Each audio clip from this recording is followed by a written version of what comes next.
হয়, আমি all Assam state championship আমাৰ চাব জুনিয়ৰ ষ্টেট চেম্পিয়নশ্বিপ হৈছিলে।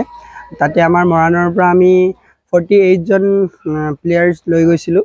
তাৰে আমাৰ 18গৰাকী চাব জুনিয়ৰ প্লেয়াৰ আছিলে। তাৰে আমাৰ 6জনে আমাৰ যি হাৰিয়ানাত হ'বলগীয়া নেশ্যনেল চেম্পিয়নশ্বিপ আছে, তাতে আমাৰ 6জনে আমাৰ চিলেক্টেড হৈছে। আৰু আপোনাৰ আমি ফাৰ্ষ্ট দুদিনত আমি অসমৰ ভিতৰতেই আমি সৰ্বাধিক মেডেল পাবলৈ সক্ষম হৈছিলোঁ।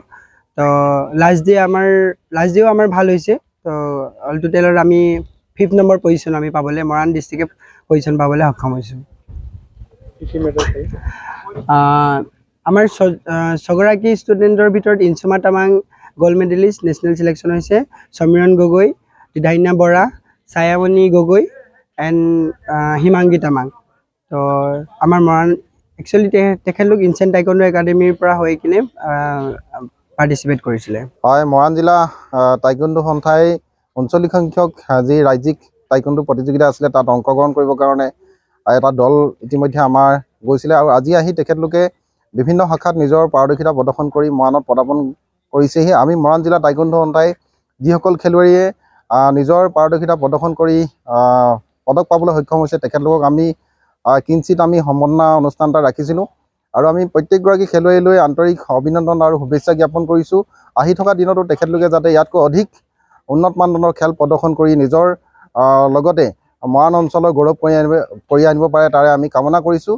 আৰু এটা সুখবৰ যে মৰাণ জিলা টাইকোৱাণ্ডো সন্থাই 6গৰাকী খেলুৱৈ ইতিমধ্যে অসম দলত স্থান পাবলৈ সক্ষম হৈছে। আৰু তেখেতলোকে অহা 29 নৱেম্বৰৰ পৰা হাৰিয়ানাত যি নেশ্যনেল টাইকোৱাণ্ডো চেম্পিয়নশ্বিপ হ'বলৈ আয়োজন কৰিছে, তাত তেখেতলোকে অংশগ্ৰহণ কৰিবলৈ মৰাণ জিলা টাইকোৱাণ্ডো সন্থাৰ তৰফৰ পৰা অসম দলৰ হৈ প্ৰতিনিধিত্ব কৰিব।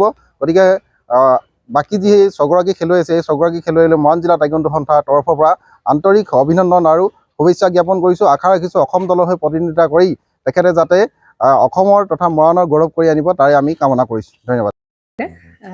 জুবিন গাৰ্গৰ গীতসমূহৰ ওপৰত আধাৰিত গানে কি আনে নামৰ এটা সুন্দৰ অনুষ্ঠান আপোনালোকৰ ওচৰলৈ আহি আছে অতি শীঘ্ৰে। অহা 15 আগষ্টৰ পৰা ধেমাজিৰ পৰা প্ৰথম অডিশ্যন আৰম্ভ হ'ব। আৰু সেই অডিশ্যনৰ যোগেদি বিভিন্ন কণ্ঠশিল্পীসকলে যিসকলে এই অনুষ্ঠানত যোগদান কৰিব বিচাৰে, তেওঁলোকে এই অডিশ্যনৰ যোগেদি আগবাঢ়ি আহক। আৰু জুবিন গাৰ্গৰ বহুত ভাল লগা গান আমি সদায় শুনি আহোঁ। আৰু আপোনালোকৰ যদি ভাল লগা গান থাকে, জুবিন গাৰ্গৰ আপোনালোকে গাই ভাল পায়, তেন্তে অডিশ্যনত যোগদান কৰক। মোৰ ফালৰ পৰা আন্তৰিক শুভকামনা থাকিল এই সম্পূৰ্ণ অনুষ্ঠানটোলৈ। ধন্যবাদ।